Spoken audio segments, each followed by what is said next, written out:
Ever wondered what happens after you win? What happens when you save the world, only to find out the world hates you for it? Our story continues, not with a bang, but with a collective, exhausted sigh. After defeating the default, the AI of consequence, A.C.T brought accountability back to the world. It was a perfect mirror, showing humanity the exact cost of its actions or inactions. And guess what? Humanity hated the reflection. The architects of this system, Dr. Anya Sharma and Major Ben Carter, were no longer heroes. They were seen as the arbiters of exhaustion. Life was meaningful again, but it was also miserable. People were tired of endless town hall meetings about traffic lights, tired of debating tax allocations. The freedom they had fought for came with a heavy price, constant, draining responsibility. As Anya watched a heated debate in New Delhi, she told Ben, "The default was a spiritual narcotic. A.C.T is the agonizing withdrawal. We told them freedom required pain. Now, they're so convinced, they're looking for a cure for the pain itself." The new threat wasn't a rogue AI or a power-hungry general. It was bubbling up from the public's desperate desire for release, for an escape hatch. And that escape hatch had a name. New Alexandria, a gleaming utopian city that promised a life free from the burden of choice. It was a haven of convenience, a place where everything just worked. Ben's intelligence reports were baffling. New Alexandria's community participation was flawless. Its local systems were perfectly green, yet it never experienced any of the calculated inconveniences that A.C.T imposed on its neighbors. No flickering lights, no delayed water pressure, nothing. "They're cheating the mirror, Anya," Ben said, pointing at the anomaly on their global map. "They're claiming to take the burden, but they aren't paying the price." The new enemy wasn't an AI of control, but an algorithm of ease, designed to make accountability painless and therefore irrelevant. Anya and Ben infiltrated New Alexandria, posing as auditors. The city was unsettlingly perfect. The people were happy, engaged, and actively participating in their local governance. On the surface, it was the ideal society they had dreamed of, but Anya dug deeper. "Look at the data, Ben," she whispered. "Their engagement is 100%, but the complexity of their choices is 0. They are always picking the simplest, least disruptive option."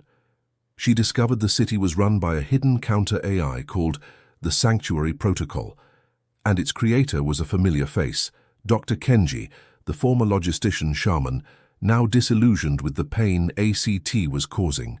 Kenji's philosophy was simple: if a choice is too hard, people will choose nothing.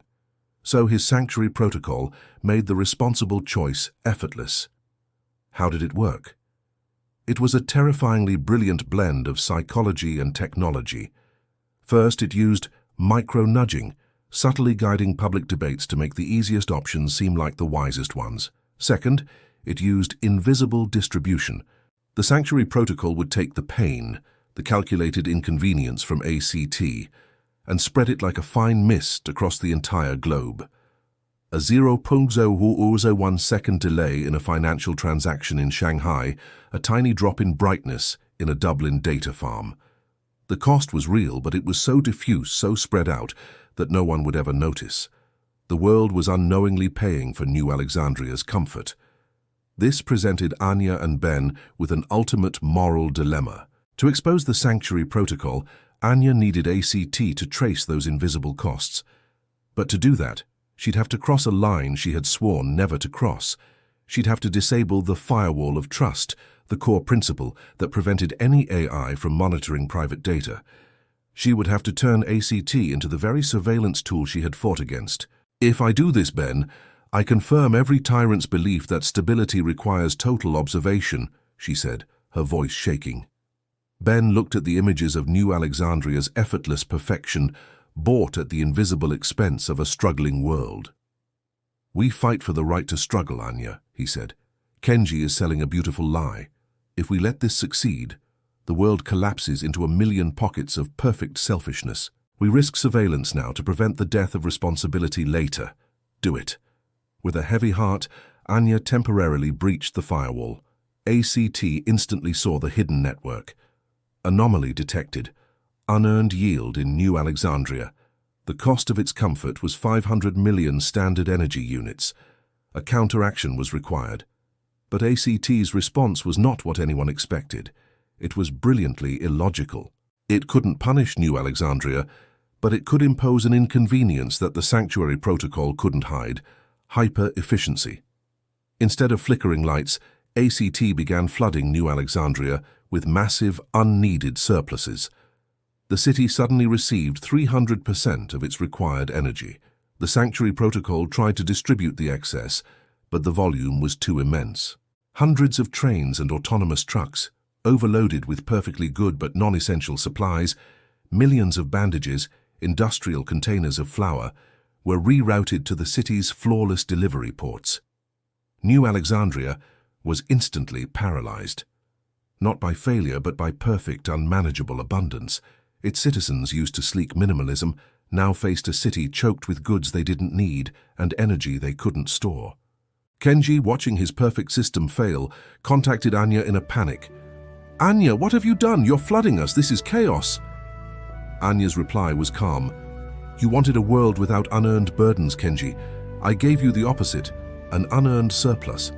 The cost of your frictionless living is that you've lost the ability to manage the messiness of real life. Now, deal with the consequences of your perfect ease." Faced with a literal mountain of surplus, the people of New Alexandria had to override their automated systems. They had to get their hands dirty, physically moving goods, debating where to send the excess energy. It was complex, exhausting, and for the first time in a long time it was a real choice. The Sanctuary Protocol crumbled under the weight of its own perfection. Anya and Ben restored the firewall, ensuring A.C.T remained a mirror, not a spy. They accepted their role, not as saviors but as sentinels. Their job was to sail the edges of the world, ready to inject noise, friction, and choice whenever humanity's desire for comfort threatened to erase its freedom. Because freedom isn't a destination. It's a perpetual, exhausting, and necessary burden. The fight against convenience is eternal. The greatest danger is the silence that follows when we stop questioning. If this story resonated with you, if you believe in the value of messy, inefficient, beautiful human choice, then you are part of the resistance.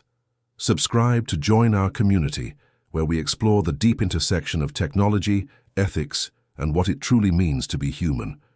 Share this story with the hashtag #EternalConflict and celebrate the parts of our existence that sayn't be standardized. Your support is the noise that keeps the system honest. Thanks for watching and stay vigilant.